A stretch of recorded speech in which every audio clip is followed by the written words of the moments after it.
রাকা এমএস আসসালামু আলাইকুম। আমি ডক্টর জাহিন তাসনিম রাকা, এমএস ফেজের রেসিডেন্ট কোলোরেক্টাল সার্জারি বিএমও। আজকে আপনাদের সবাইকে স্বাগত জানাচ্ছি আমাদের আজকের সেশনে। আর ১ম এ আমি যেটা বলতে চাই, কংগ্রাচুলেশনস যারা আসলে এবছর রেসিডেন্সি মার্চ ২৬ এর জন্য নিজেদের ডিজায়ার্ড যেই সাবজেক্ট, সেই সাবজেক্টে চান্স পেয়েছেন। সবাইকে মানে কংগ্রাচুলেশন। এই দিনটা বা এই রেজাল্টটা আসলে যে কত রিলিফ নিয়ে আসে। মানে আমার নিজের যখন রেজাল্ট হয়েছে আমি আপনাদের গতকালকে রেজাল্ট দেখে নিজের দিনেরটা চলে গিয়েছি যে আসলে আ অনেক রিলিভড একটা রেজাল্ট। যখন নিজের নামটা মানে সিলেক্টেড ক্যান্ডিডেট এর লিস্টে দেখা যায় অ্যান্ড ফিচার সার্জন এবং ফিচার স্পেশালিস্ট সবাইকে এগেইন কংগ্রাচুলেশন। এখন যারা আপনাদের রেসিডেন্সি ক্র্যাক করা শেষ, আপনাদের দেশীয় পরীক্ষার একটা প্রিপারেশন শেষ এবং অবশ্যই আপনাদের ভালো প্রিপারেশন ছিল যার কারণে আপনাদের রেসিডেন্সি ক্র্যাক করা শেষ। এখন আপনারা পরবর্তীকালে কি করতে পারেন? আমাদের সেশনটা আসলে মূলত এই ব্যাপারটা নিয়ে যে যারা একবার রেসিডেন্সি নিয়ে পড়ে ফেলেছি বা প্রিপারেশন নিয়ে ফেলেছি, এখন আসলে কি করা যেতে পারে? বিশেষ করে এমআরসিএস সম্পর্কে যাদের আগ্রহ আছে, তাদের ক্ষেত্রেই বা তাদের জন্যই আজকের সেশনটা।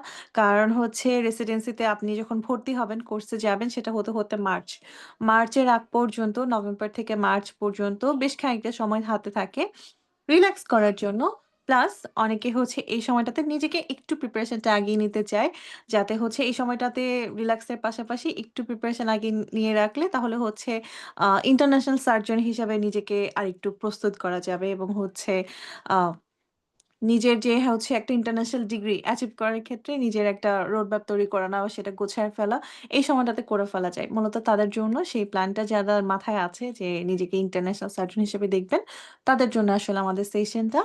এগেইন কংগ্রাচুলেশন প্লাস আনফরচুনেটলি যারা আসলে কোনো কারণে খারাপ করেছেন, আমি জানি বা আপনারা যদি আসলে আমাদের রেসিডেন্সিতে মার্কস দেখার সুযোগটা নেই, আপনারা যদি মার্কস দেখতে পারতেন তাহলে দেখতেন যে আপনাদের আসলে খুব সামান্য মার্কসের জন্য আসলে এদিক সেদিক হয়েছে। কারণ মেক্সিমামই দেখা যায় যে প্রিপারেশনটা নিয়েই পরীক্ষা দেয়। প্রিপারেশন ছাড়া কেউ আসলে রেসিডেন্সি পরীক্ষাতে মানে যায় না। কারণ আ পোস্ট গ্র্যাজুয়েশন পরীক্ষা তো বুঝাই যাবে। কারণ এটা তো আসলে অনেকের ক্ষেত্রেই একটা বড় একটা ব্যাপার।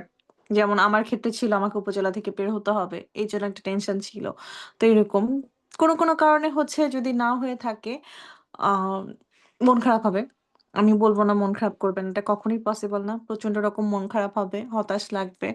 মনে হবে যেন আপনার সাথেই কেন এরকম একটা ঘটনা ঘটে গেল। কিন্তু আসলে ব্যাপারটা কি মানে আমরা যারা আসলে মেডিকেল লাইফ এ আছি বা মেডিসিন বা সার্জারি আমাদের যাদের প্যাশন, আমরা জানি যে আসলে এই মেডিকেল লাইফটাতে ফেইলিউর একটা খুবই কমন জিনিস। এটাকে একসেপ্ট করে নিতে হয়। আজকে আপনি খারাপ করেছেন, কালকে আমি খারাপ করব, পরশুদিন আমার ফ্রেন্ড খারাপ করবে এবং ফেল জিনিসটা আসলে যে নিত্যদিনের সঙ্গী, ব্যাপারটা এরকম। তো এই সময়টাতে আসলে খুব হোপলেস লাগে, মন খারাপ লাগে। কিন্তু আসলে মানে হোপ ছাড়া যাবে না। কারণ যতটুকু কারণে যেইটুকু গ্যাপের কারণে, সামান্য একটু গ্যাপের কারণে আজকে আপনি হয়তো নিজেকে সেই সাফল্যমণ্ডিত জায়গায় দেখতে পারছেন না। এখন আপনাকে এখনই সময় সেই জায়গাটাকে ওভারকাম করে ফেলা। কন্টিনিউয়াসলি পড়াশোনার মধ্যে থাকা। খারাপ করে ফেলার কারণে যদি আপনি একটা গ্যাপ দিয়ে ফেলেন, তখন কি সমস্যাটা যে আবার নতুন করে শূন্য থেকে স্টার্ট করাটা আসলে অনেক বেশি টাফ হয়ে যায়। যখন আপনার পড়াশোনার মধ্যে একটা গ্যাপ পড়ে যায়। মন বসানো, ফোকাস আনা সবকিছু মিলে। যার কারণে আসলে যাদের কোনো কারণে খারাপ হয়েছে, সেটা পারিবারিক কারণে হোক, অপটিমাম প্রিপারেশন এর জন্য না হোক বা অপটিমাম রিভিশন এর জন্য না হোক, আপনারা এখন মানে নিজের উপর থেকে ভরসার জায়গাটা ছেড়ে দিয়েন না। আমি বলব আপনারা পড়তে থাকেন এবং মানে রেসিডেন্সি হয়তো হয়নি, কিন্তু পরবর্তীকালে আপনি ইন্টারন্যাশনাল ডিগ্রি যদি আপনার আগ্রহ থাকে এমআরসিএস এর ক্ষেত্রে, তাহলে এই সময়টাতে কিন্তু আপনারা এমআরসিএস এর জন্য প্রিপারেশন নিতে পারেন, কাজে লাগাতে পারেন। কারণ নেক্সট রেসিডেন্সি আসতে আগামী বছর নভেম্বর, তার মাঝখানে এফসিপিএস পরীক্ষা আছে অবশ্য। কিন্তু যদি আপনি নিজেকে একজন ইন্টারন্যাশনাল সার্জন হিসেবে দেখতে চান বা আপনার ইচ্ছা থাকে এমআরসিএস এর জন্য, তাহলে ২ দিনের একটা ব্রেক নেন। আজকেই শুরু করতে হবে এমন না। ২ থেকে ৩ দিনের একটা ব্রেক নেন। নিজেকে একটু সময় দেন। নিজের মানসিক প্রশান্তি খুবই প্রয়োজন। And after that start again. কারণ লেগে থাকলে সাফল্য আপনার আসবেই। আজকের সেশনটাতে আমি আবারও বলেছি রেসিডেন্সি যারা প্রিপারেশন নিয়েছেন, পরীক্ষা নিয়েছেন, দিয়েছেন এবং তার পরবর্তীকালে আপনারা আসলে কিভাবে কি করতে পারেন বা রেসিডেন্সির পরে আপনি এমআরসিএস যদি আপনার আগ্রহের একটা জায়গা হয়ে থাকে, তাহলে সেই ক্ষেত্রে আপনি কিভাবে প্রিপারেশন নেবেন সেটার জন্য আমাদের আজকের সেশনটা। আমি একটু আপনাদেরকে চেষ্টা করব যে ম্যাটেরিয়াল বা হচ্ছে কিভাবে পড়লে আপনি খুব ইজিলি ক্র্যাক করতে পারেন সেটা সম্পর্কে। এখন প্রথম কথা হচ্ছে এমআরসিএস এটা হচ্ছে আপনারা সবাই জানেন রয়্যাল কলেজ অফ সার্জনের ডিগ্রি। এটা হচ্ছে ৪ টা কলেজের আন্ডারে হয়। Royal college of surgeon UK, Ireland, a England এবং এডিনবার্গের আন্ডারে হয়। গ্লাসগো এবং এডিনবার্গের আন্ডারে হয় এবং হচ্ছে এই থ্রুতে যদিও এখানে ছবিটা আসেনি, এখানে হচ্ছে রয়্যাল কলেজের এই যে একটা হচ্ছে সুন্দর ছবিটা ছিল। সামহাউ এখানে এটা আসেনি। তো হচ্ছে মানে এই ৪ টা কলেজের আন্ডারে আপনি যদি যেকোনো একটা কলেজের আন্ডার থেকে আপনি ডিগ্রি নিতে পারেন। পার্ট এ এর জন্য কোয়েশ্চেন ৪ টা কলেজেই হচ্ছে সেম হয়। কোন ধরনের কোন পার্থক্য হয় না। পার্ট বি এর ক্ষেত্রে যেটা আমাদের অস্কি পোরশনটা ওইটা হচ্ছে কলেজ ওয়াইজ এবং লোকেশন ওয়াইজ বিভিন্ন জায়গায় বাংলাদেশে এখনো দেওয়ার সুযোগ সৃষ্টি হয়নি। হতে পারে যে খুব অদূর ভবিষ্যতে আমরা দেখব বাংলাদেশেও এমআরসিএস এর জন্য একটা সেন্টার খুলে যাচ্ছে।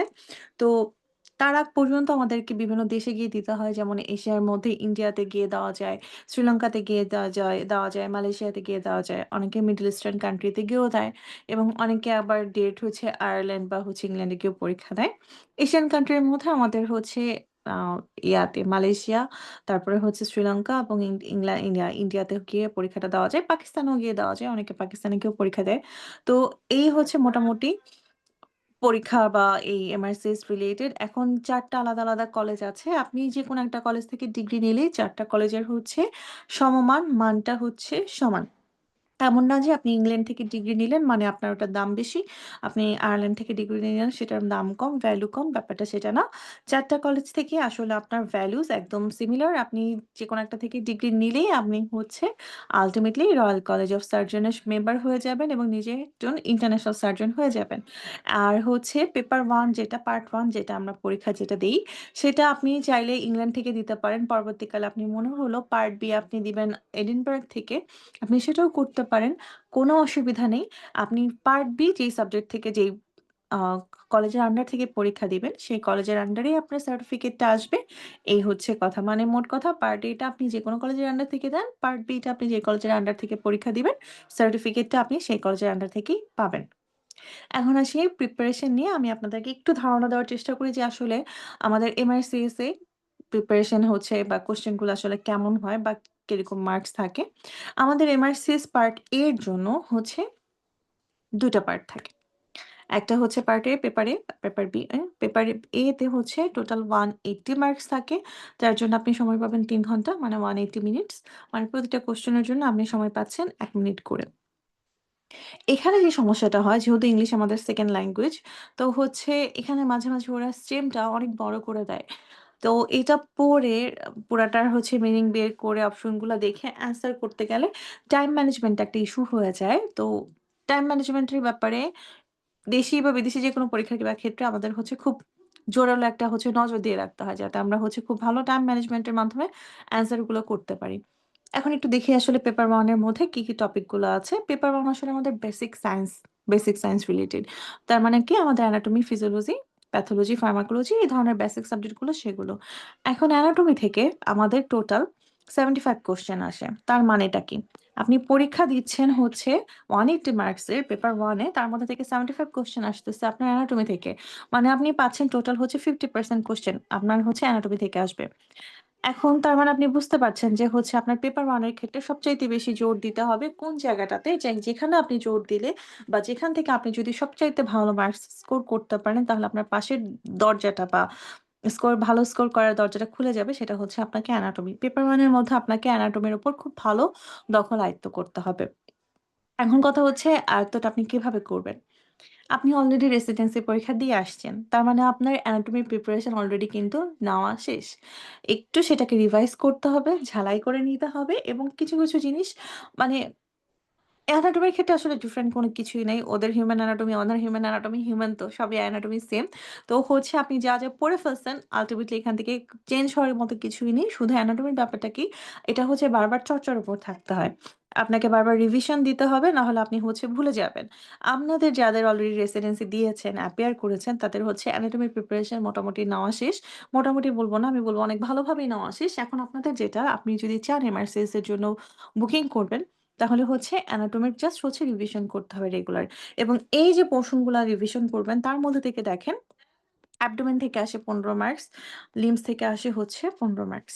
মোটামুটি দেখেন আমাদের দেশীয় পরীক্ষা মানে রেসিডেন্সিতে যেরকম হচ্ছে আমাদের একটা মার্ক ডিস্ট্রিবিউশন মতো ছিল না? দেখেন সর্ট অফ সিমিলার কিন্তু। রেসিডেন্সিতে আমাদের লিম্বস এর উপর, হেড নেক মোটামুটি সবকিছুর উপরই ইকুয়াল জোর দেওয়া হয়। এফসিপিএস এর ক্ষেত্রে অ্যাবডোমেনের উপর বেশি জোর দেওয়া হতো। তো মোটামুটি হচ্ছে এমআরসিএস এর ক্ষেত্রে কিন্তু আসলে এই অ্যাবডোমেন, লিম্ব এসব জায়গাতে একটু বেশ জোর দেওয়া হয়। কারণ এখান থেকে বেশ হিউজ একটা পোরশন কোয়েশ্চেন আসে। ডিরেক্ট কোয়েশ্চেনই খুব বেশি আসে। আপনি স্টেপ বোর্ডে খুব ইজিলি সেটা অ্যান্সার করতে পারবেন। এখন আসি ফিজিওলজির জন্য। ফিজিওলজি থেকে 45 মার্কস কোয়েশ্চেন থাকে। ফিজিওলজি প্লাস ফার্মাকোলজি মিলে আমার টোটাল 55 থেকে 57 বা 56 কোয়েশ্চেনস থাকে প্রতিবার। তার মানে আপনি দেখেন অ্যানাটমিকে যদি আপনি সবচাইতে ১ম প্রায়োরিটিতে রাখেন, 2nd প্রায়োরিটি আপনাকে দিতে হবে কিন্তু ফিজিওলজি পোরশনে।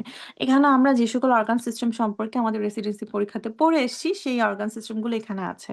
কিন্তু ফিজিওলজির একটা মানে মারাত্মক অ্যাডভান্টেজ আছে যারা হচ্ছে এমআরসিএস এর প্রিপারেশন নিবেন এবং অলরেডি দেশীয় পরীক্ষা বা এফসিপিএস রেসিডেন্সি দিয়ে এসেছেন তাদের ক্ষেত্রে।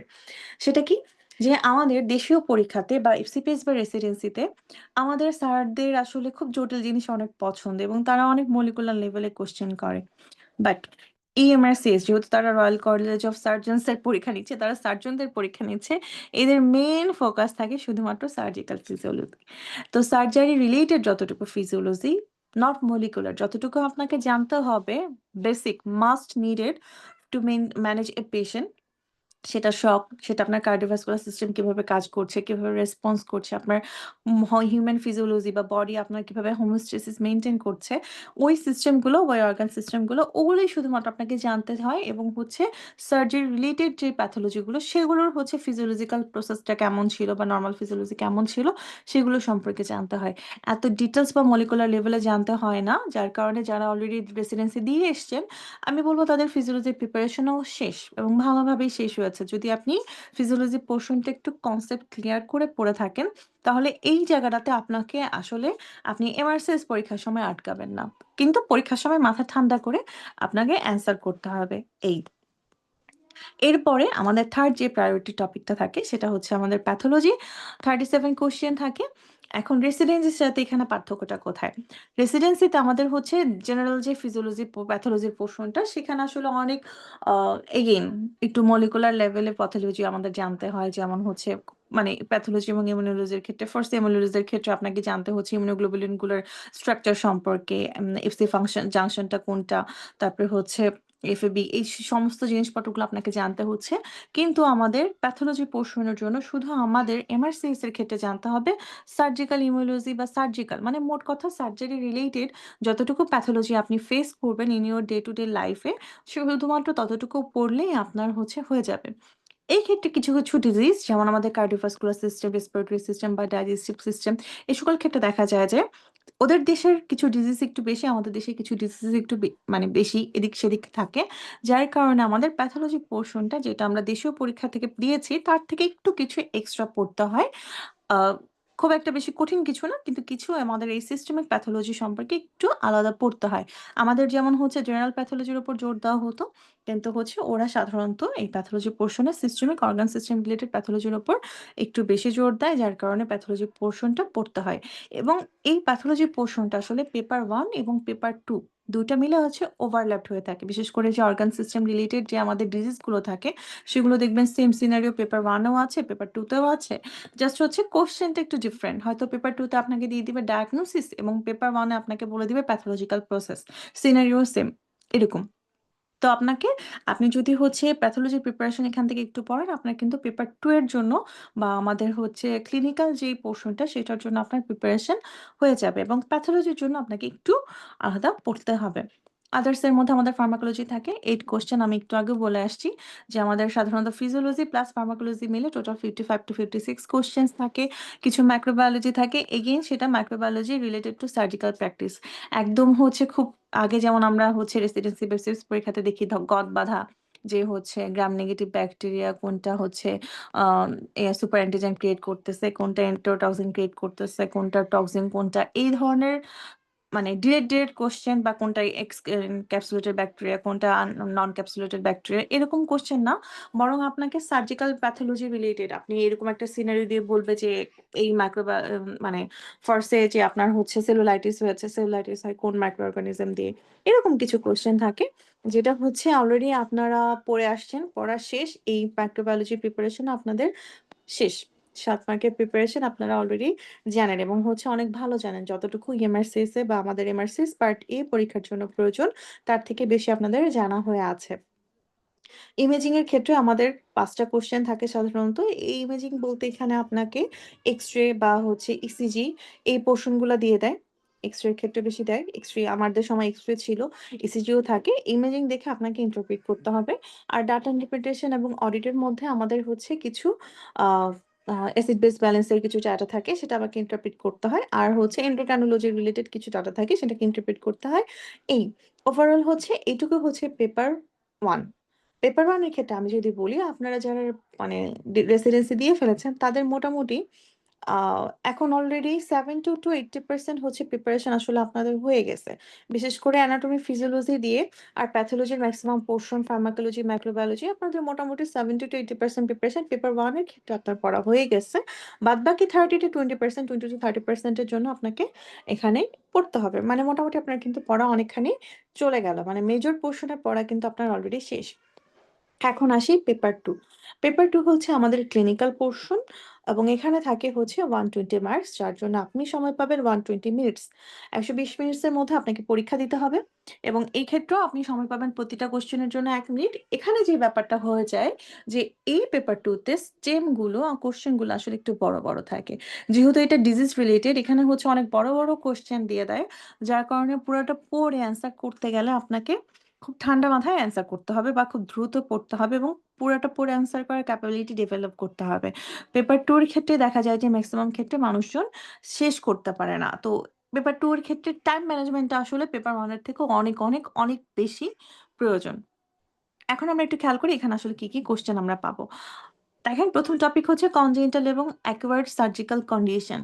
মানে আমার বিভিন্ন অর্গান সিস্টেম রিলেটেড আমাদের সার্জিক্যাল যে সকল ডিজিজ গুলো আছে সেগুলো আমি কিভাবে সিনারিও থেকে ডায়াগনোসিস করব, কিভাবে সেখানকে আমি হচ্ছে ডায়াগনোসিস এর জন্য কি ইনভেস্টিগেশন দিব, তার মধ্যে বেস্ট ইনভেস্টিগেশন কোনটা, তার ম্যানেজমেন্ট কিভাবে করব, যত প্রকার ম্যানেজমেন্ট আছে তার মধ্যে ইনিশিয়াল ম্যানেজমেন্ট কোনটা, বেস্ট ম্যানেজমেন্ট কোনটা, এইসব রিলেটেডই হচ্ছে কোশ্চেন আমাদের আসে, টোটাল অ্যাবাউট 45 মার্কস। ঠিক আছে? তাহলে আমরা দেখতে পাচ্ছি যে আমাদের অর্গান সিস্টেম বা গ্যাস্ট্রোইন্টেস্টাইনাল ডিজিজ বা রিলেটেড আমাদের যত বডিতে সিস্টেম আছে সবকিছু রিলেটেড 45 মার্কস কোশ্চেন থাকবে। এই জায়গাটাতে দেখেন ওভারঅল যদি আপনি 45 মার্কসকে এতগুলো সিস্টেম সম্পর্কে আপনি ভাগ করেন, দেখেন এখানে ১, ২, ৩, ৪, ৫, ৬, ৭, ৮, ৯, ১০, ১১, ১২ অ্যাবাউট ১২টা সিস্টেম। আপনি যদি এটাকে ভাগ করেন তাহলে হচ্ছে মার্কস কিন্তু প্রতিটা সিস্টেম থেকে আপনার ২টা বা ৩টার বেশি কোশ্চেন আসে না। কিন্তু এই ২টা বা ৩টা কোয়েশ্চেনের জন্য আপনাকে আসলে প্রতিটা সিস্টেম খুব ভালো মতো পড়তে হবে, খুব ভালো মতো নলেজ রাখতে হবে। যার কারণে আসলে এই জায়গাটাতে আমাদের মূলত যারা হচ্ছে রেসিডেন্সি বা এফসিপিএস দিয়ে ফেলছেন, এই পোরশনটাতে আসলে আমাদের পড়ার জায়গা। কারণ এখানেই আমাদের প্রিপারেশনটা নিতে হয়। প্রতিটা সিস্টেম খুব ভালো মতো পড়তে হয়। ডিজিজ গুলা কিভাবে ডায়াগনোসিস করতে হয়, কোন ক্লু ধরে কোন ডিজিজ ডায়াগনোসিস করতে হয়, এইটাই আসলে আমাদের মূলত পড়ার জায়গা। সেকেন্ড আসি আমরা, দেখেন ২ টা টপিক এখানে আছে। একটা হচ্ছে পেরি অপারেটিভ ম্যানেজমেন্ট, আরেকটা হচ্ছে আমাদের ট্রমা। পেরি অপারেটিভ ম্যানেজমেন্টের মধ্যে ১ম যেটা সেটা হচ্ছে আমাদের 35 কোয়েশ্চেন থাকে।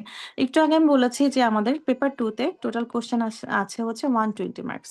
তার মধ্যে 35 ই হচ্ছে আমাদের পেরি অপারেটিভ ম্যানেজমেন্টের। প্লাস আমাদের ট্রমা পেশেন্ট এবং তার ম্যানেজমেন্টে থাকে আমাদের 30 কোয়েশ্চেন। তাহলে দেখেন শুধু ২ টা টপিক আমাদের পেরি অপারেটিভ ম্যানেজমেন্ট এবং ট্রমা, আপনি যদি এই ২ টা টপিক পড়ে ফেলেন বা আপনি যদি এই ২ টা টপিকের উপর সুন্দরভাবে জোর দেন, তাহলে আপনি কিন্তু পেপার 2 এর 50% এর বেশি মার্কস আপনি কিন্তু অ্যাভেইল করে ফেলছেন বা হচ্ছে আপনি এটার প্রিপারেশন আপনি নিয়ে ফেলছেন 50% এরও বেশি মার্কস। তার মানে আপনি বুঝতে পারছেন যে পেপার 2 এর ক্ষেত্রে আপনাকে যদি আমি বলি যে পরীক্ষার আপনার হাতে আর 10 দিন বাকি আছে, আপনি কোন, কোন পোরশনগুলো রিভিশন করবেন? তাহলে দেখেন পেপার 2 এর মধ্যে আপনি সবার আগে রিভিশন করবেন peri operative management, second revision করতে যাবেন ট্রমা। কারণ এই ২ টা পোরশন যদি সম্পর্কে আপনি কনসেপ্টটা খুব ভালোমতো ক্লিয়ার রাখেন, তাহলে আপনি টোটাল 50% এর বেশি মার্কস আপনি পেয়ে যাচ্ছেন। তারপরে হচ্ছে চিলড্রেনের কিছু সার্জিক্যাল ডিজিজ থেকে কিছু কোশ্চেন থাকে 7 মার্কস এর মতো আর মেডিকেল লিরিক্যাল প্র্যাকটিস থাকে সেখান থেকে থাকে হচ্ছে 3 মার্কস এর মতো কোশ্চেন। তো পেপার 2 এর ব্যাপারে যেটা বলি, আপনারা যারা রেসিডেন্সি দিয়েছেন বা আমরা যারা দিয়ে আসছি বা পোস্ট গ্রাজুয়েশনে পড়ছি, আমরা কিন্তু পেরি অপারেটিভ ম্যানেজমেন্ট সম্পর্কে পড়ি। ট্রমা থেকেও কিছু, কিছু জিনিস আমাদের অলরেডি জানা আছে।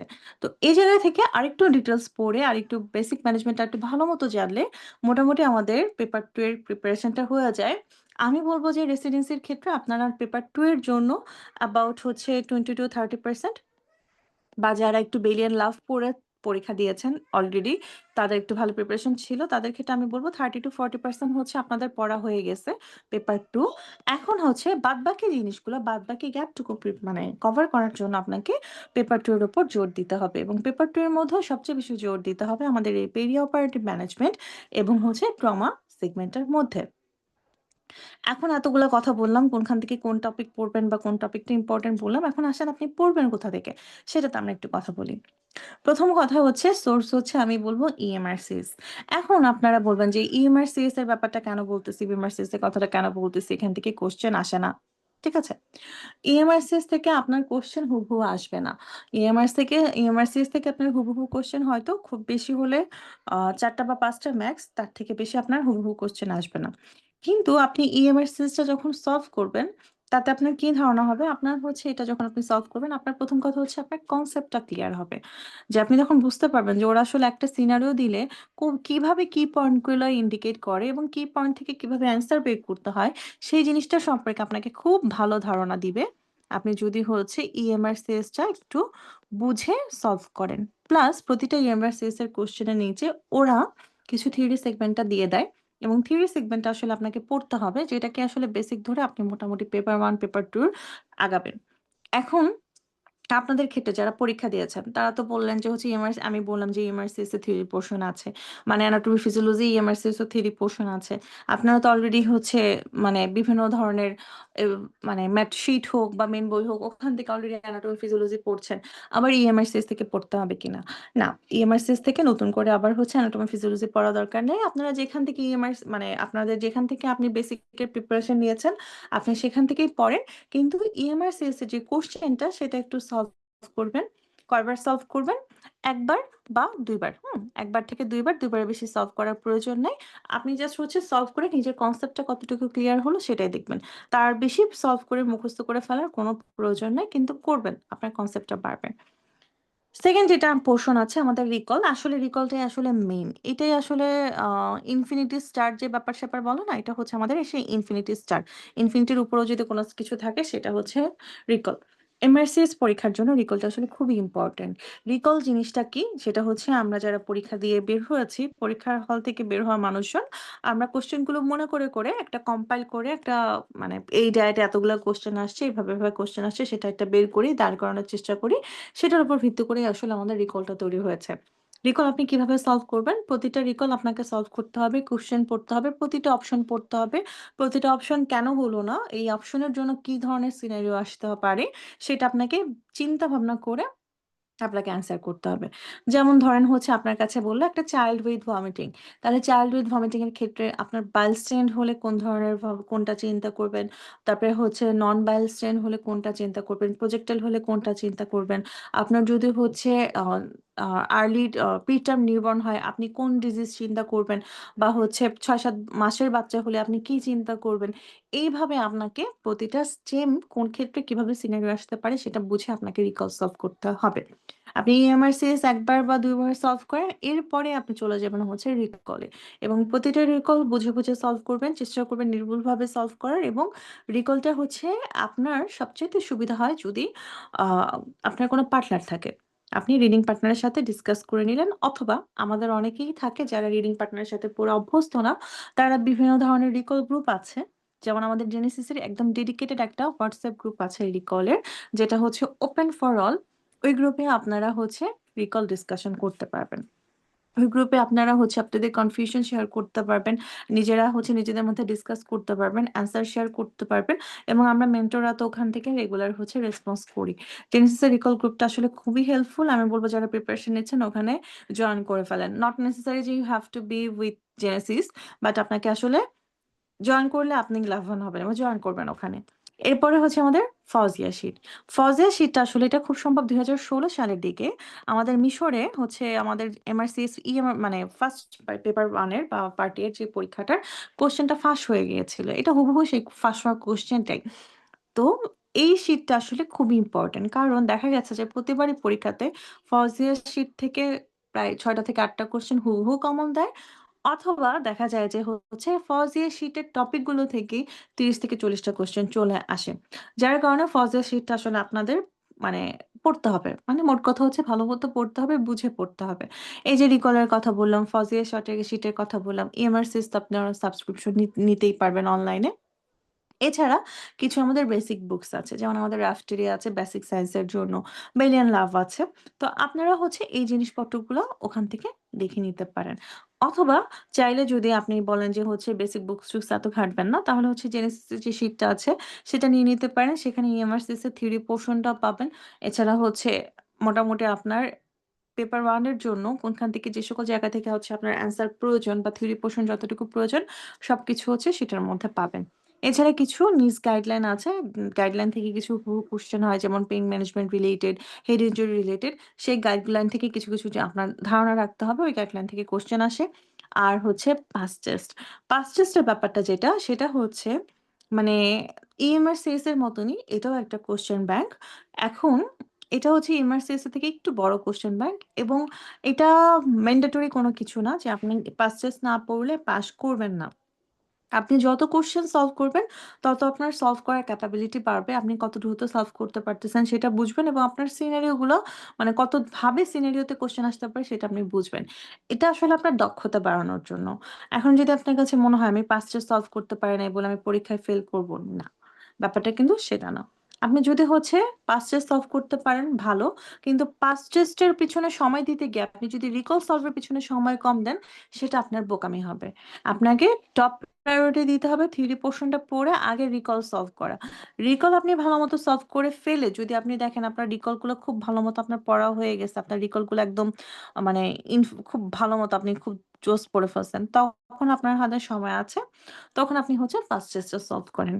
আমি পার্সোনালি পাঁচ টেস্ট সলভ করতাম যখন আমার পড়তে ইচ্ছা করতো না। আমি যাচ্ছি, আমি যে মেট্রোতে যাওয়া আসা করি, মেট্রোতে বসে আছি, ভালো লাগতেছে না, পাঁচ টেস্ট তখন দেখতাম, বা ক্লাস ভালো লাগতেছে না তখন সলভ করতাম। মানে হচ্ছে আমি আমার ফ্রি টাইমে যখন আমার কিছু করতে ইচ্ছা করছে না তখন আমি পাস টেস্টটা দেখতাম।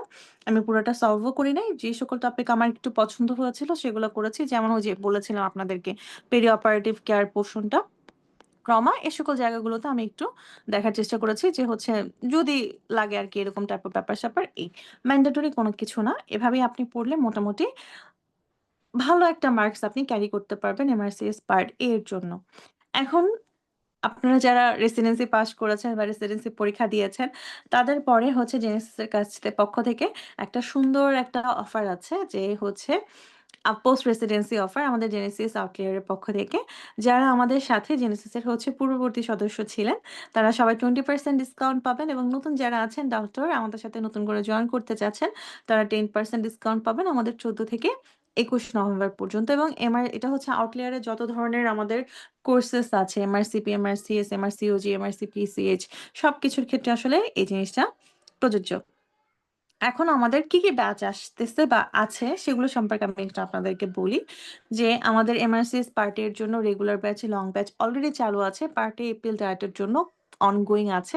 প্লাস আপনারা যারা রেসিডেন্সির পরে এখন চিন্তা করছেন, প্রথমে কিছুদিন তো আপনারা রিল্যাক্স করবেন। রিল্যাক্স করার পরে আপনাদের শুরু করার জন্য আমাদের 25 নভেম্বর থেকে আমাদের রেগুলার ব্যাচ দুইটা আসতেছে। সেটা অনলাইন আপনারা করতে পারবেন বা অফলাইন করতে পারবেন, আপনাদের ইচ্ছা। তো এছাড়া এই ব্যাচ দুটার মধ্যে আপনি কি কি পাচ্ছেন? 24 লেকচার ক্লাসেস পাবেন, ক্লাস টেস্ট থাকবে অনেকগুলো, সলভ ক্লাস তো অবশ্যই এক্সক্লুসিভ সলভ ক্লাস হয়, জেনেসিসের সলভ ক্লাসের কোনো তুলনা নাই, এটা মোটামুটি সবাই জানে ব্যাপারটা। তার সাথে আপনি ৫ টা সাবজেক্ট ফাইনাল ব্যাচ পাবেন, মক টেস্ট পাবেন। ওভারঅল এগুলো হচ্ছে আমাদের নতুন যারা রেসিডেন্ট তাদের জন্য। প্লাস আমাদের অলরেডি এক্সাম ব্যাচটা আছে। এই ব্যাচটা সম্পর্কে আমি বলি, প্রতিবারই আমাদের প্রতিটা ডায়েটের জন্য ডেডিকেটেড এক্সাম ব্যাচটা করা হয়। এই ব্যাচগুলো আসলে তাদের জন্য যাদের হচ্ছে অলরেডি প্রিপারেশন নেওয়া আছে। অলরেডি প্রিপারেশন নেওয়া আছে মানে শুধুমাত্র রেসিডেন্সির প্রিপারেশন না, রেসিডেন্সি প্লাস হচ্ছে ওই যে বললাম পেপার 2 তে আপনাকে আরেকটু পড়তে হবে। ওই প্রিপারেশন পর্যন্ত আপনার নেওয়া আছে। আপনি এখন জাস্ট হচ্ছে নিজেকে একটু যাচাই করে রাখতে চাচ্ছেন, টাইম ম্যানেজমেন্টটা দেখতে চাচ্ছেন, নিজের কনসেপ্টটা ভালো মতো ক্লিয়ার হচ্ছে কিনা সেটা আপনি বুঝতে চাচ্ছেন।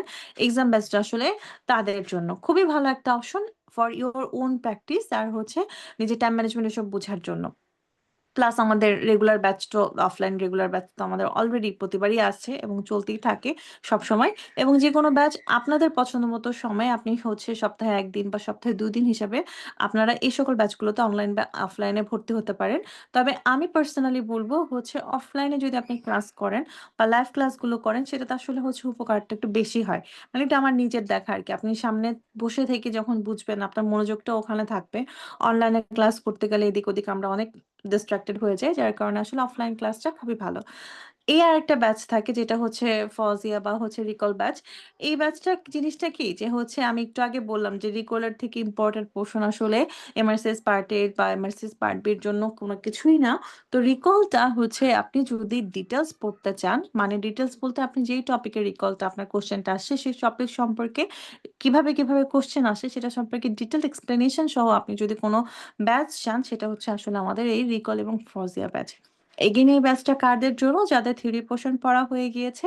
রিকলটার ক্ষেত্রে আপনারা একটু গাইডেন্সের সহকারে রিকল চাচ্ছেন যেখানে আপনাকে মেন্টর বা কেউ একজন খুব ডিটেলস প্রতিটা সিনারিও বুঝিয়ে পড়াবে, তাদের জন্য এটা। এবং এটা খুবই এক্সিলেন্ট একটা ব্যাচ, ফজিয়া এবং হচ্ছে recall batch, subject final Fazia এবং হচ্ছে রিকল ব্যাচ। আমি নিজে হচ্ছে এই ব্যাচের সদস্য ছিলাম এবং খুবই উপকার হয়েছে আমি মানে আসলে এই কথা।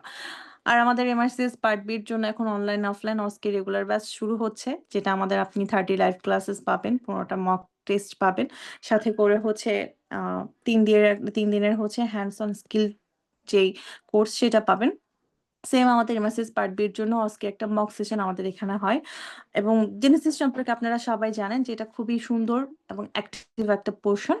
এবং আহ এই তো জেনেসিস সম্পর্কে ব্যাচ সম্পর্কে প্লাস হচ্ছে রেসিডেন্সির পরে আপনারা কিভাবে পড়বেন, কিভাবে কোর্স করবেন সেগুলো সম্পর্কে আমি আপনাদেরকে খুব সুন্দরভাবে একটা আইডিয়া দিয়েছি। আর আশা করি যদি কারো কোনো কোশ্চেন থাকে আমাকে এখনো করতে পারেন প্রিপারেশন সম্পর্কে। আর যদি কোনো কিছু না থাকে তাহলে আহ ধন্যবাদ।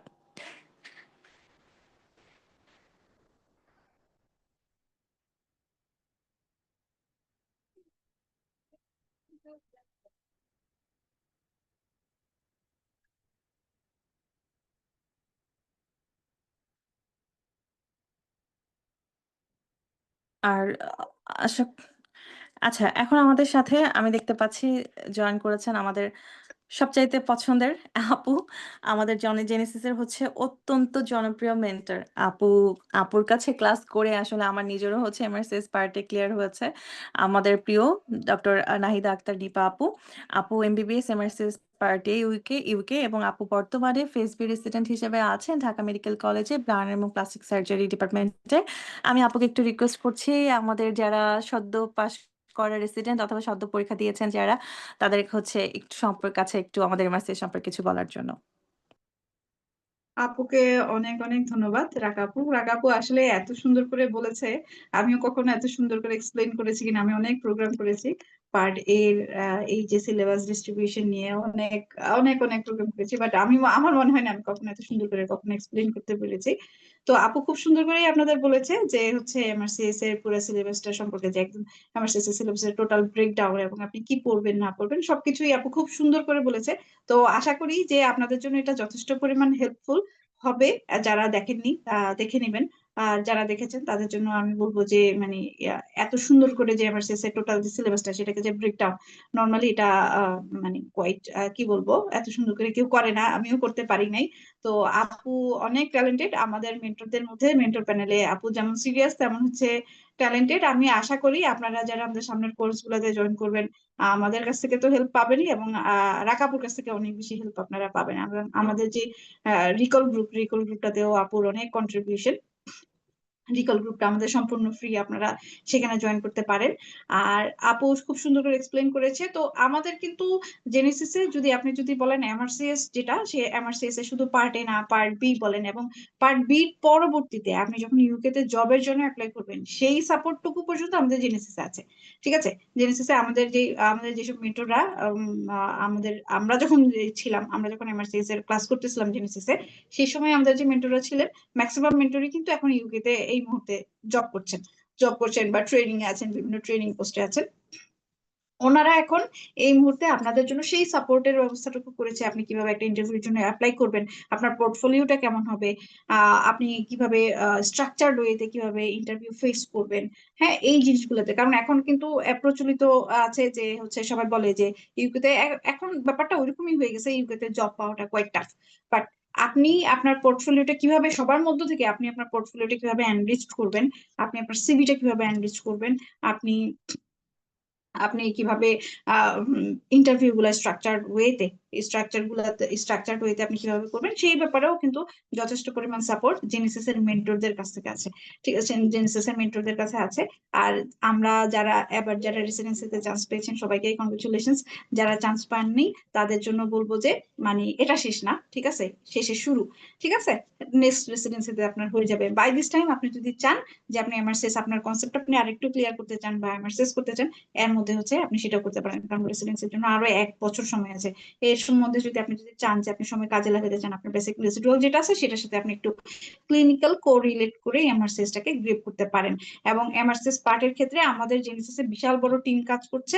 আপনি সব ধরনের সাপোর্ট এখানে পাবেন, সেটা রিকল বলেন, সেটা হচ্ছে আপনার বেসিক বলেন, ক্লিনিক্যাল বলেন, সব দিকেই আপনারা সাপোর্ট পাবেন। তো সবার জন্য অনেক অনেক শুভকামনা রইলো। সবাইকে অনেক ধন্যবাদ জানিয়ে আমি এখন বিদায় নিচ্ছি। আসসালামু আলাইকুম সবাইকে। থ্যাংক ইউ নাহিদা আপুকে। আপু সুন্দর করে আসলে জেনেসিসে যে অনেক ভালো একটা সাপোর্ট পাওয়া যায়, আপনি যে আসলে পরীক্ষা পর্যন্ত আপনাকে সাপোর্ট দেওয়া হবে ব্যাপারটা সেটা না, আপনি পাশ করার পরও কিভাবে কি করবেন সেটার ব্যাপারেও যে আপনাকে ইনফরমেশন দেওয়া এবং সাপোর্ট দেয়, ব্যাপারটা খুব সুন্দরভাবে আপনি এক্সপ্লেন করেছেন। এখন আমাদের সাথে আমাদের আরেকজন খুবই জনপ্রিয় মেন্টর ডক্টর আবুল বাশার আমাদের সাথে জয়েন করেছেন। আবুল বাশার আমার নিজেরই কলিগ।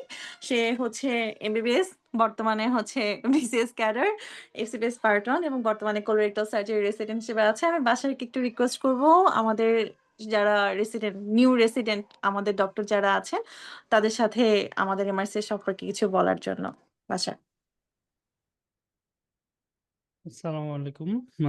প্রিয় চিকিৎসক বৃন্দ, আশা করি সকলে ভালো আছেন। আহ, আসলে রাকা আপু সুন্দর করে একটা প্রেজেন্টেশন দেখাইছে, এরপরে আসলে বলার খুব বেশি কিছু নাই বা খুব বেশি অপশনও নাই। আপনারা একদম এমআরসিএস সম্পর্কে একটা ক্লিয়ার ধারণা পেয়েছেন। কিন্তু আমার কাছে যে জিনিসটা মনে হয় যে আপনি যেহেতু একটা পড়ার ফ্লোতে আছেন, আপনি রেসিডেন্সিতে সফলতা হোক বা না হোক, বা আপনি একটা পড়ার ফ্লোতে আছেন, এখন ভবিষ্যতে এই পড়ার ফ্লোতে আসাটা অনেক ক্ষেত্রে কঠিন হয়ে যায় আমাদের জন্য। সো একটা পড়ার ফ্লোতে থাকার সময় আপনি কিন্তু চাইলেই আপনার প্রিপারেশনটা সুন্দর করে নিয়ে নিতে পারেন।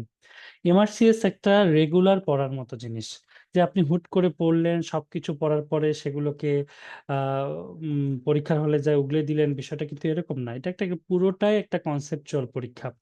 সো এই কনসেপচুয়াল পরীক্ষার জন্য আপনাকে অবশ্যই কনসেপ্টটা অনেক বেশি ক্লিয়ার হইতে হবে। এই কারণে আপনার রেসিডেন্সির বেসিক গুলো অনেক বেশি কাজে লাগে। যেমন আমি আমার ক্ষেত্রে বলি, আমি জুলাইয়ে পার্ট 1 দিয়েছিলাম, নভেম্বরে রেসিডেন্সি দিয়েছিলাম, এবং তারপরে আমি হচ্ছে ইয়া করেছিলাম, তারপরে হচ্ছে জানুয়ারিতে আবার এমআরসিএস দিয়েছিলাম। ফলে একটা পড়ার ফ্লোতে থাকার কারণে আমার যে জিনিসটা সুবিধা হয়েছে সেটা হলো আমি অনেক কিছুই কোরিলেশন করে ফেলতে পারছি। যে আমার অনেক রেসিডেন্সির পড়া আমার হয়তো পার্ট 1 কাজে লাগছে, বা আমার অনেক রেসিডেন্সির পড়া পার্ট 1 পড়া হয়তো এমআরসিএস পার্ট 2 কাজে লাগছে। এই সুবিধাটা কিন্তু যারা পড়ার ফ্লোতে আছে তারাই পাবেন। এমন অনেক প্রশ্ন আছে যেগুলো হচ্ছে কখনোই ইয়াতে আসে না।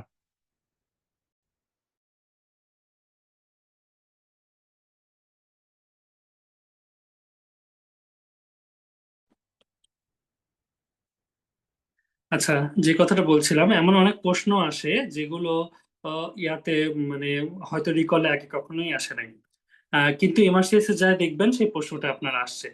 তো এমআরসিএস এ যদি সেই প্রশ্নটা আপনার আসে, তাহলে আপনার কিন্তু এই নলেজগুলো, এই বেসিক গুলো আপনার অনেক বেশি কাজে লাগবে। এরকম প্রায় আমার ৩-৪টা প্রশ্নের কথা মনে আছে, যেটা একেবারেই কখনোই এমআরসিএস এ হয়তো কেউ পড়ে নাই, একেবারেই নতুন আসছে, কিন্তু সেটা আমার একেবারেই রেসিডেন্সির বেসিকটার পড়াটা কাজে লাগছে। তো ওভারঅল সিলেবাসটা তো রাকা আপু বলছেনই। তো সেখানে দেখবেন পেপার 1 এর ম্যাক্সিমাম টপিকসই আপনার সাথে মিলে যায়। পেপার 2 এর জিনিসগুলো আপনাকে কোরিলেশন করে পড়তে হবে। কিন্তু আপনি রেসিডেন্সি পরীক্ষায় যদি সফলতা পেয়ে থাকেন, আপনি তো মার্চ থেকে অবশ্যই ট্রেনিং শুরু করে ফেলবেন।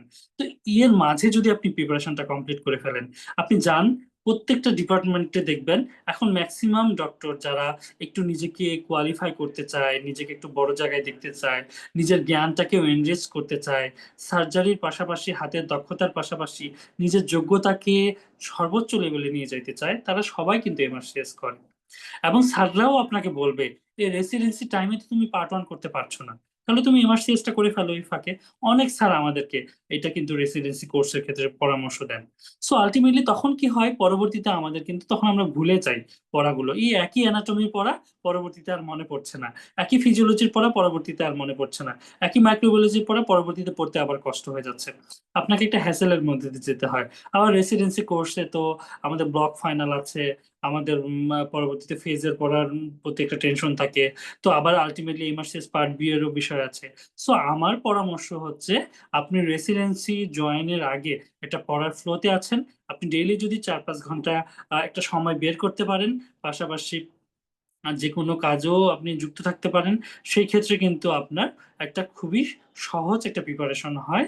এবং জুলাই মানে এপ্রিল যে ডায়েটটা আছে, সেটা অলরেডি এপ্রিলের ২৬ তারিখে সম্ভবত পরীক্ষা, এক্সাক্ট ডেটটা আমার মনে নাই, এপ্রিলের ২৬ তারিখেই হবে। সেখানে কিন্তু আপনি অনেক ভালো একটা সফলতা অর্জন করতে পারবেন, যদি আপনি একটু একটু করেও পড়াটা আগায় রাখেন। এবং আপনি এপ্রিল ডেটে পরীক্ষা দেন না দেন, আপনি একবার পড়াটা শুরু করুন। আপনি ইএমআরসিএস একবার পড়ুন, আমাদের রিকলের সুন্দর সুন্দর ক্লাসগুলো একবার করুন। আপনি এমআরসিএস সম্পর্কে খুবই সুন্দর একটা ধারণা হবে। তারপর আপনার সুযোগ সুবিধা অনুযায়ী আপনি পরীক্ষাটা দিয়ে দিতে পারেন। এজন্য আপনার প্রতি অনুরোধ থাকবে, একসময় হয়তো আমার টাকা হবে, সুযোগ সেরকম ভাবে হবে না। আমার পড়ার স্পিডটা সেভাবে আসবে না, পড়ার সুযোগটা সেভাবে আসবে না। আমি আমার কোর্সে ব্যস্ত হয়ে যাব, আমি সার্জারিতে ব্যস্ত হয়ে যাব। এজন্য ব্যস্ত হওয়ার আগে আমাদের যে সময়টা, আমাদের যে নলেজটা, সেটা যদি আমরা কাজে লাগাইতে চাই, তাহলে অবশ্যই আমাদের এর ফাঁকে এমআরসিএস দিয়ে দেওয়া উচিত। কিন্তু এটা তাদের জন্য যারা নিজেকে সর্বোচ্চ লেভেলে দেখতে চান। আর যার কাছে মনে হয় যে না, আমার এত কিছু দরকার নাই, আমি কোনো মতে একটা ডিগ্রি করে সার্জারি করলে হবে, তার বিষয়টা ভিন্ন। সবার পারসেপশন আসলে একরকম হয় না। সো আমি চাচ্ছি, যেমন আমাদের রাকা আপু আছে, তিনি অলরাউন্ডার, প্রায় সবগুলোতেই তার একটা ভালো সফলতা আছে, অনেক ভালো মার্ক সবসময়ই পান। রাকা আপু গত ডাইটেও অনেক ভালো নাম্বার পেয়েছেন। সো আলটিমেটলি এগুলো কিন্তু আমাদের একেকজনের একেক রকম পারসেপশন থাকে। তো আপনাদের অনুরোধ থাকবে একটাই, আপনার পরে যাতে এটা নতুনভাবে শুরু না করে আফসোস করতে না হয়। এখন আপনি সময় থাকতেই ভেবে চিন্তে ঠান্ডা মাথায় শুরু করে দেন প্রিপারেশনটা। ইনশাআল্লাহ একটা ভালো প্রিপারেশন আসবে। আর আমাদের অফার যেহেতু আছে, সেই অফারটাকে আমরা গ্র্যাব করার চেষ্টা করি। আমাদের পুরাতন মেম্বারদের জন্য, নতুন মেম্বারদের জন্য, সবার জন্যই অফারটা আছে। আমরা গ্র্যাব করার চেষ্টা করি। তাহলে আমাদের আ এই জার্নিটাও একটা পূর্ণ মানে সফলতা পাবে ইনশাআল্লাহ। ধন্যবাদ সবাইকে, বিশেষ করে রাকা আব্বুকে সুন্দর করে আমাদেরকে ফ্লায়ার দিয়ে বোঝানোর জন্য। আসসালামু আলাইকুম। থ্যাংক ইউ বাসার এত সুন্দরভাবে আসলে এক্সপ্লেন করার জন্য যে এই সময়টাতে কেন বা কেন আপনি যাদের মানে চিন্তা আছে যে আপনি এমআরসি ডিগ্রিটা নিবেন, এই সময়টাতে আসলে আপনার প্রিপারেশন হওয়াটা কেন জরুরি। আসলে আমি একটু আগে যেটা বললাম যে আপনি যদি একবার ফ্লোটা হারিয়ে ফেলেন, তখন আসলে হয় না। আপনাকে ফ্লোর মধ্যে থেকে যদি আপনি পড়াশোনাটা কন্টিনিউ করতে থাকেন, দেখবেন আপনার এক চান্স এভরিথিং, মানে এক চান্স না, মানে মোট কথা হচ্ছে আপনি খুব ইজিলি রাস্তাটা আপনি ক্লিয়ার করতে পারবেন। আপনাকে একই পড়া দিয়ে আপনার সেই বেসিকটা দিয়ে আপনাকে হচ্ছে আপনি পরীক্ষাটা দিয়ে ফেলতে পারবেন এবং আপনাকে ওই শূন্য থেকে শুরু করার যে স্ট্রাগলটা, সেটা আপনাকে নিতে হবে না। যার জন্য যাদের হচ্ছে ভালো হয়েছে আমি বলব মার্চের আগে আপনি কোর্স শুরু করতে পারছেন না। ইন দ্য মিন টাইম আপনি বুকিং করে ফেলেন। আপনি আমাদের এপ্রিল ডায়েটের জন্য এমআরসিএস এর বুকিং করে ফেলেন এবং সেটার জন্য প্রিপারেশন নেন। কারণ হচ্ছে এটা খুব ভালো একটা সময়। আপনার মাথায় হচ্ছে পরীক্ষার টেনশন নাই। মানে আপনাকে চান্স পেতে হবে এমন টেনশন নাই। চান্স পাওয়ার টেনশনটা আপনার মাথা থেকে চলে গেছে। পোস্ট গ্র্যাজুয়েশনের একটা বড় একটা প্রেশার চলে গেছে। আপনি এখন রিল্যাক্সলি খুব ভালো মতো পড়াশোনা করতে পারবেন এবং যে ফ্রি টাইমটুকু আছে সেটাকে কাজে লাগাতে পারবেন। এবং আপনার হচ্ছে পড়ার মধ্যে গ্যাপও পড়লো না। আপনি একটা সুন্দর মানে ফ্লো এর মধ্যে থেকে আপনি এগিয়ে যেতে পারবেন। আর যাদের আমি বলব খারাপ হয়েছে আনফরচুনেটলি তারা হচ্ছে একটু ২ দিন ব্রেক নেন। নিজেকে ২ দিন সময় দেন। কারণ হচ্ছে আপনাদের উপর অনেক ধকল গিয়েছে। ২ দিন ব্রেক নিয়ে এরপরে আবার নতুন করে মানে পুনরুদ্যমে আবার ঝাঁপিয়ে পড়েন পড়াশোনার দিকে। কারণ হচ্ছে আপনি যদি ভেঙে পড়ে গ্যাপটা দিয়ে ফেলেন, এই গ্যাপটা আপনাকে আরো অনেকখানি পিছিয়ে ফেলবে। কয়েক মাস পিছিয়ে ফেলবে। তো সেই পিছানোর দিকে যাবেন না। লেগে থাকুন, সফলতা আসবেই। আর এর মাধ্যমে আমাদের আজকের সেশনটা শেষ করেছি। আশা করি মোটামুটি এমআরসিস সম্পর্কে বিশেষ করে যাদের অলরেডি ডিগ্রি আছে বা পড়াশোনা করেছেন বা প্রিপারেশন নিচ্ছেন, তাদের আসলে কিভাবে যেতে হবে, কিভাবে আগাতে হবে সে সম্পর্কে আমি একটু ধারণা দিতে পেরেছি। ধন্যবাদ। সবাই সেশনটা দেখবেন। আর যদি কোনো কোয়েশ্চেন থাকে আমাদের কমেন্ট করবেন। আমরা এটার অ্যান্সার দিব ইনশাআল্লাহ। ভালো থাকবেন। আসসালামু আলাইকুম।